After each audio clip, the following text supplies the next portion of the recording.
आप देख रहे हैं अनहोनी। तो चलिए बढ़ते हैं आज की इस कहानी की ओर। रात के करीब 11 बज चुके थे। घुप अंधेरा छाया हुआ था। चारों तरफ सन्नाटा पसरा हुआ था। आसपास कोई इंसान तो क्या, कुत्ते बिल्ली भी नजर नहीं आ रहे थे। सड़क में लगी स्ट्रीट लाइट टूटी पड़ी हुई थी। बस एक खंबे ही छोटी पर बल्ब चल रहे थे, जिससे आसपास में मध्यम सी रोशनी फैली हुई थी। मैं अपना भारी भरकम बैग लेकर बस स्टॉप पर उस आखिरी बस का इंतजार कर रहा था और बार बार अपनी घड़ी देख रहा था। घड़ी में समय तेजी से बढ़ रहे थे। करीब आधे घंटे बीत गए। मैं मन ही मन ये सोच रहा था कि मैं आज हॉस्टल पर ही क्यों नहीं रुक गया। सुबह आना था, लेकिन कल सुबह मुझे इंटरव्यू के लिए दिल्ली भी तो जाना था। फिर उस 11 बजे वाली आखिरी बस का आना तो नियत समय पर ही रहता है। मैं बहुत बार उसी से तो घर भी जाता हूँ। आखिर वो बस घर तक भी तो जाती है, लेकिन मुझे क्या पता था कि आज ये बस इतनी ज़्यादा देर हो जाएगी। अगर बस नहीं आएगी तो फिर मेरा क्या होगा। मेरे दोस्त लोग भी घर चले गए हैं। कोई भी साधन नहीं दिख रहा। मैं वापस हॉस्टल भी तो नहीं जा सकता।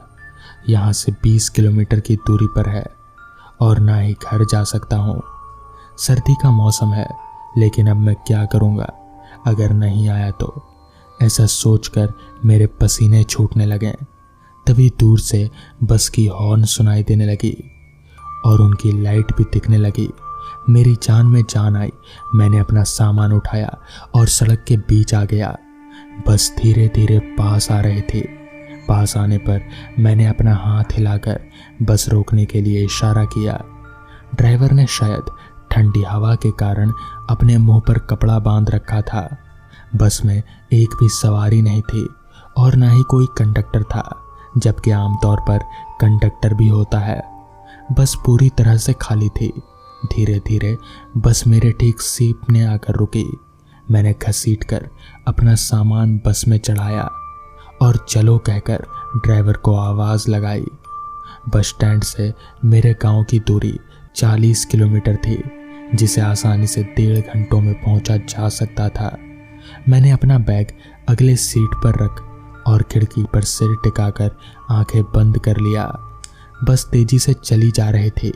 थकान और ज़्यादा रात हो जाने के कारण मेरी आंख लग गई और एक झपकी हो जाने के बाद मैंने चौंक कर अपनी घड़ी देखी तो घड़ी में 2 बज चुके थे।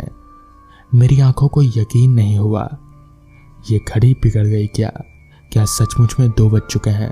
तो अभी तक बस गांव क्यों नहीं पहुंची? हाथ से घड़ी निकाल कर साफ किया और हिलाया डुलाया। ये घड़ी सच में बिगड़ तो नहीं गई। फिर मैंने खिड़की का शीशा थोड़ा सा सरकाया और बाहर झांक कर देखा।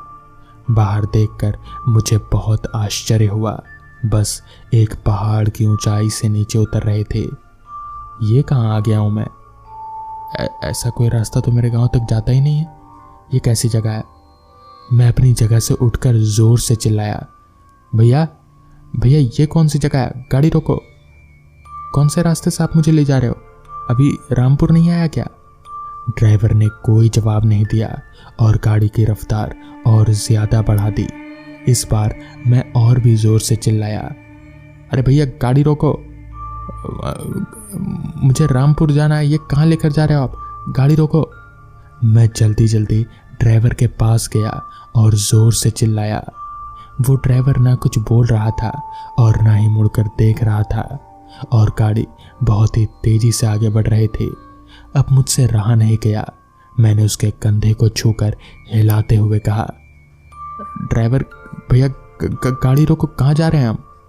और ड्राइवर ने जब पलटकर मेरी तरफ देखा तो मेरे होश उड़ गए। उसका चेहरा एकदम सफ़ेद, उसकी बड़ी बड़ी खून की तरह लाल आंखें, बाल बिखरे हुए और खड़े खड़े उसने बहुत ही भयानक आवाज़ में कहा, चुपचाप अपनी जगह पर बैठ जाओ। तुम्हें नहीं पता ये रात 11 बजे वाली आखिरी बस है? तुम्हें घर नहीं जाना क्या? और ज़ोर ज़ोर से हाँ हाँ करके हंसने लगा। और फिर क्या हुआ मुझे कुछ भी नहीं पता। अगले दिन मैंने अपने आप को अस्पताल में पाया। मेरे पास मेरे पापा और मेरे मम्मी बैठे हुए थे। पापा ने मुझसे पूछा, बेटा तू उस पहाड़ी रास्ते पर कैसे पहुंच गया? तुझे कुछ याद है? और हॉस्टल से यहाँ कैसे आया? क्या तुम्हारे दोस्त भी साथ थे? वो तो अच्छा हुआ कि वो चरवाहा सुबह सुबह तुम्हें पहचान गया और घर आकर हमें खबर दिया, वरना पता नहीं क्या हो जाता। मैंने पापा को सारी बातें बताई कि मैं हमेशा की तरह गांव तक आने वाले उसी आखिरी बस से रात को 11:30 बजे घर आने के लिए बैठा था और फिर बस ड्राइवर ने रात भर बस इधर उधर जंगल, गाड़ी, पहाड़ यहीं सब पर चलाया। उसने मेरी बात नहीं सुनी और उसका चेहरा बहुत ही भयानक और डरावना था। फिर एक पहाड़ी से गाड़ी को नीचे गिरा दिया और जाने कहाँ गायब हो गया। पापा और मम्मी ने एक दूसरे की तरफ बड़े आश्चर्य भरे नज़रों से देखा और फिर कहा, भगवान का लाख लाख शुक्रिया कि हमारा बेटा ठीक है, वरना पता नहीं क्या होता। कहकर मम्मी चुप हो गई। पापा ने चुप होने का इशारा किया। मम्मी ने मेरे सिर पर हाथ रखकर सहलाया और पूछा, बेटा अब तबीयत कैसी है? मुझे कुछ समझ नहीं आ रहा था। मैंने पापा को देखकर धीरे से मुस्कुराया और कहा, ठीक हूँ। बाद में मुझे घर आने के बाद पता चला कि पिछले महीने 11 तारीख को वो आखिरी बस दुर्घटनाग्रस्त होकर एक खाई में गिर गई थी, जिसमें ड्राइवर की मौत हो गई थी। ये बात सुनकर मेरे रोंगटे खड़े हो गए। अब मुझे पता चला कि वो ड्राइवर उसी आखिरी बस का लाश था और वो बस भूतिया बस हो चुकी है और हर महीने की 11 तारीख को उस सड़क पर रात को 11 बजे चलती है और जो कोई भी उस बस में बैठता है वो उसे लेकर खाई में गिराकर मार डालता है। तो दोस्तों, ये थी आज की पहली कहानी। तो चलिए बढ़ते हैं आज की दूसरी कहानी की ओर। बस किसी बैलगाड़ी से भी धीरे चल रही थी, कारण रास्ता इतना खराब था कि हर 5-10 सेकंड में झटके लग रहे थे, जैसे बस रोड पर ना चलकर किसी बीहड़ में चल रही हो। बस में सवार कुछ मुसाफिर सोने की कोशिश कर रहे थे तो वही कुछ सो चुके थे, मगर मैं सबसे अलग था। रात के उस काले अंधेरे में भी मुझे खिड़की से बाहर देखना था, पर क्योंकि खिड़की बंद थी इसलिए मैं ऐसा कर नहीं पा रहा था। खैर, मैंने सोचा वैसे भी बाहर अंधेरा बहुत है, खिड़की खोलकर भी कोई फायदा नहीं होगा। सुस्त रफ्तार से बस अभी चल ही रही थी कि तभी एक तेज आवाज के साथ बस लुढ़कती हुई आगे जाकर रुक गई। बस को ऐसे रुकता देख सारे पैसेंजर हड़बड़ाकर उठ गए। ड्राइवर और कंडक्टर दोनों के चेहरों पर एक अजीब सी परेशानी साफ झलक रही थी। ड्राइवर और कंडक्टर दोनों ही बस से नीचे उतरे। लोगों ने आपस में बुदबुदाना शुरू कर दिया। कुछ देर बाद कंडक्टर बस में आया और बोला, देखिए बस का एक्सेल टूट गया है, बहुत टाइम लगेगा बस खुलने में। कंडक्टर की बात सुनकर मुझे मानो एक झटका सा लगा, क्योंकि मेरी मंजिल यानी मुझे जहां उतरना था वो जगह अभी भी बहुत दूर थी। मुझे समझ नहीं आ रहा था कि अब क्या करूं। मेरे पास अब सिर्फ 2 ही रास्ते बचे थे। पहला कि मैं बस में बैठकर बस के ठीक होने का इंतजार करता और दूसरा ये कि मैं बस से उतरकर कोई दूसरी गाड़ी ढूंढता। कुछ देर सोच विचार करने के बाद मैंने दूसरा वाला रास्ता ठीक समझा। बस से उतरकर मैंने जैसे ही जमीन पर पैर रखा तो मेरा पैर किसी खड्डे में पड़ गया। संतुलन बिगड़ने की वजह से मैं धड़ाम से घुटनों पर आ गया। खैर, मैं उठकर खड़ा हुआ और अपने कपड़ों को झाड़ते हुए इधर उधर देखने लगा, मगर मेरी बस के अलावा वहां और कोई गाड़ी दिख नहीं रही थी और ना ही कोई इंसान। मैंने सोचा थोड़ा आगे बढ़कर देखता हूँ, क्या पता शायद कोई मिल जाए। इसी उम्मीद को मन में लेकर मैं आगे बढ़े जा रहा था। इतना खराब रास्ता, मैंने अपनी लाइफ में पहली बार देखा था। उस रास्ते पर किसी भी तरह की कोई स्ट्रीट लाइट नहीं थी। हालांकि मेरे पास टॉर्च था। दिमाग में टेंशन और मन में उम्मीद लिए अभी मैं आगे चल ही रहा था कि तभी रोड के किनारे मुझे एक ऑटो रिक्शा खड़ी दिखी। बड़ा पुराना सा ऑटो था। ढांचा नीचे से जंग लगकर सड़ चुका था। खैर मैं उस ऑटो के पास गया तो देखा कि ड्राइविंग सीट पर कोई बैठा हुआ है, शायद ड्राइवर था। तभी मैंने उस आदमी से कहा, भैया श्यामगढ़ गांव चलोगे? इस पर वो ऑटो वाला बोला, नहीं साहब, उतनी दूर की सवारी नहीं लेता हूँ। तो मैंने बोला, ऐसा क्या कर रहे हो, थोड़ा ज़्यादा ले लेना, चलो। इस पर ऑटो वाला बोला, भाड़े की बात नहीं है साहब, बस से भी जाइएगा तो मोड़ पर ही उतार देगी बस, वहाँ से तो पैदल ही जाना होगा। मोड़ के बाद फिर जो रास्ता आता है ना, वो बहुत ख़राब है। इस पर मैं बोला, ठीक है, फिर मोड़ तक ही छोड़ दो। इतना बोलकर मैंने रिक्शा में चढ़ने की कोशिश की, मगर पता नहीं क्यों मैं रिक्शा में चढ़ नहीं पाया। ऐसा महसूस हुआ कि मैं जिधर से रिक्शा में चढ़ने की कोशिश कर रहा था उधर कोई पहले से ही बैठा हुआ हो। तभी रिक्शा ड्राइवर ने कहा, इधर से नहीं साहब, उधर से बैठिए। लिहाजा मैं दूसरी ओर से रिक्शा में चढ़कर बैठ गया।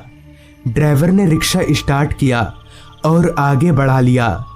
वो टूटी फूटी रिक्शा इतना वाइब्रेट कर रही थी कि मैंने शाम को जो कुछ भी खाया था वो सारा कुछ पेट में इधर उधर हो रहा था। पर मैं करता भी क्या, कहते हैं ना, जब समय खराब चल रहा हो तब गधे को भी बाप बोलना पड़ता है। खैर मैं बाहर की ठंडी हवा का मजा ले ही रहा था कि तभी किसी के छींकने की आवाज से मेरा ध्यान टूटा। लेकिन ड्राइवर नहीं छींका था क्योंकि मैं ठीक उसके पीछे ही बैठा था और उसे देख रहा था। इतने में ही कोई फिर से छींका, मगर इस बार मैंने उस आवाज को ध्यान से सुना। वो आवाज मेरे सामने से नहीं बल्कि बगल से आ रही थी। और उससे भी ज्यादा हैरानी वाली बात तो ये थी कि मेरे बगल में कोई बैठा ही नहीं था। खैर मैंने इसे अपने मन का वहम मानकर बात को हवा में उड़ा दिया। रिक्शा इतनी धीरे चल रही थी कि कोई पैदल आदमी भी सिर्फ चलकर ही रिक्शा को पीछे कर दे। अगर ऐसे ही चलता रहा तो शायद मैं कल सुबह तक भी श्यामगढ़ गांव नहीं पहुंच पाऊंगा। थोड़ा खिसिया कर मैंने उस रिक्शा वाले से कहा, थोड़ा स्पीड बढ़ाओ यार। इस पर रिक्शा वाला बोला, नहीं साहब, वो भाई साहब गुस्सा करेंगे। तो मैं बोला, कौन भाई साहब, किसकी बात कर रहे हो तुम? इस पर रिक्शा वाला बोला, वही जो आपके बगल में बैठे हैं। उस माहौल में ये सुनकर एक पल को शायद कोई भी डर जाता, मगर मैं नहीं डरा। मैंने एक नजर अपने बगल में देखा लेकिन वहां कोई नहीं था। अपने बगल में किसी को भी ना पाकर मैंने ड्राइवर से कहा, कहाँ कोई है? मगर ड्राइवर ने कोई जवाब नहीं दिया। मुझे मन ही मन ये लगने लगा था कि जरूर ये रिक्शा वाला हल्के दिमाग का है और इस बात को आगे बढ़ाना ठीक नहीं होगा। रिक्शा में बैठे बैठे ही सीट पर लदकर मैं चुपचाप सोने की कोशिश करने लगा। अभी मैं सोने की कोशिश कर ही रहा था कि तभी मुझे ऐसा महसूस होने लगा जैसे कोई बार बार मेरे कान के पास आकर कुछ बोल रहा हो, मगर क्या ये समझ नहीं आ रहा था। मैंने आंख खोलकर देखा तो फिर वही, मेरे सिवा कोई नहीं था। मगर इतना सब महसूस करने के बाद भी इसे वहम मात्र का नाम देना मुझे ठीक नहीं लगा। तभी उस ड्राइवर ने ऑटो रोका और बोला, हाँ जी, उतर जाइए। मैंने आसपास देखा तो श्यामगढ़ गांव का मोड़ नहीं था। इस पर मैंने ऑटो वाले से कहा, ये तो श्यामगढ़ गांव का मोड़ नहीं है, यहाँ क्यों उतरूं मैं? तब ऑटो वाले ने कहा, आपको नहीं, इन भाई साहब को बोल रहा हूँ, आप बैठिए। इस पर मैंने थोड़ा गुस्सा होते हुए उस ऑटो वाले से बोला, तुम पागल वागल हो क्या? दिमाग ठिकाने पर तो है? किसके लिए ऑटो रोका है? तुम बढ़ाओ ऑटो, बढ़ाओ, अभी बढ़ाओ, जल्दी। मेरे इतना बोलते ही ड्राइवर ने रिक्शा आगे बढ़ाया और मुझसे बोला, साहब ये आपने अच्छा नहीं किया। उन भाई साहब को आपने उतरने नहीं दिया। अब आपके साथ अच्छा नहीं होगा। तो मैंने बोला, हाँ ठीक है, मैं देख लूंगा तुम्हारे भाई साहब को। शायद मेरी ये बोलने की ही देरी थी कि तभी एक बर्फ से ठंडे हाथ ने पीछे से मेरा गर्दन पकड़ लिया। उस हाथ ने मेरा गर्दन इतनी जोर से पकड़ रखा था कि मैं अपना सिर 1 इंच भी इधर उधर नहीं कर पा रहा था। मगर इतना ठंडा हाथ आखिर है किसका? मैंने अपनी पैंट की जेब से बैटरी टॉर्च निकाला और जैसे ही टॉर्च ऑन करके अपने बगल की सीट पर मारा तो मेरे होश उड़ गए। मेरे पूरे शरीर में एक सिहरन सी दौड़ गई, क्योंकि मेरा गर्दन पकड़ने वाला शख्स मेरे बगल में ही बैठा हुआ था। मगर उससे भी अजीब बात तो ये थी कि मेरी टॉर्च की लाइट उस आदमी के शरीर पर टिकने के बजाय उसके शरीर को आर पार करके रोड पर जा रही थी। मैं उस आदमी से अपना गर्दन छुड़ाने की पूरी कोशिश कर रहा था, मगर मेरी शक्ति उस आदमी के पकड़ के सामने चींटी बराबर थी। मैं चाहकर भी कुछ नहीं कर पा रहा था। तभी ड्राइवर ने उस अनजान आदमी से कहा, भाई साहब छोड़ दीजिए ना, पहली बार है इसलिए शायद ऐसा होगा। ड्राइवर की बात सुनकर उस अनजान आदमी ने मुझे छोड़ दिया और पता नहीं मेरी आंखों के सामने से कहीं ओझल हो गया। मेरा गर्दन अभी भी दुख ही रहा था।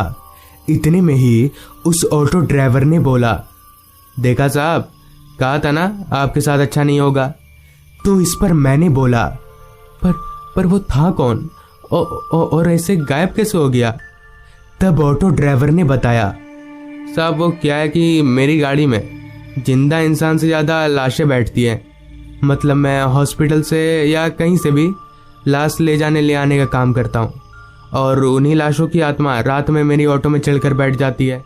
ये तो अच्छा हुआ कि वो आत्मा उतनी जिद्दी नहीं थी, वरना आज आपकी लाश भी मुझे श्यामगढ़ गांव पहुंचानी पड़ती। खैर छोड़िए, अब सब ठीक है। फिर मैंने उस आदमी का आभार जताते हुए उसका नाम पूछा तो उसने अपना नाम संजीत बताया। कुछ ही देर में मेरा गांव आ गया। मैंने संजीत को पैसे दिए और सीधे उस मोड़ से अपने घर चलकर गया। घर वाले मुझे देखकर काफी खुश हुए, जिसके साथ ही पापा ने पूछा, पर बेटा तू मोड़ से यहाँ पैदल आ गया और तुझे इतना वक्त क्यों लगा? जिस पर मैंने पापा को बस खराब होने से लेकर यहाँ किस हालत में पहुंचा सब कुछ खुलकर बता दिया। तो सारी बात सुनकर पापा ने कहा, क्या संजीत? एक संजीत तो हमारे गांव का था, बेचारा लाश ढोता था अपनी ऑटो में। एक दिन ऑटो लेकर खादान में गिर गया, बेचारे की लाश भी नहीं मिली। इसका मतलब कि मैं जिस संजीत की ऑटो में आया था वो खादान में गिरकर बहुत पहले ही मर चुका था, मगर उसकी आत्मा ने मेरी मदद क्यों की ये आज तक मुझे समझ नहीं आया। तो दोस्तों, ये थी आज की कहानी। अगर आपके पास भी ऐसी ही कोई कहानियां हैं तो हमारे साथ जरूर शेयर करें। तो मैं आर्यन जल्द ही मिलूंगा आपसे ऐसी ही एक कहानी के साथ।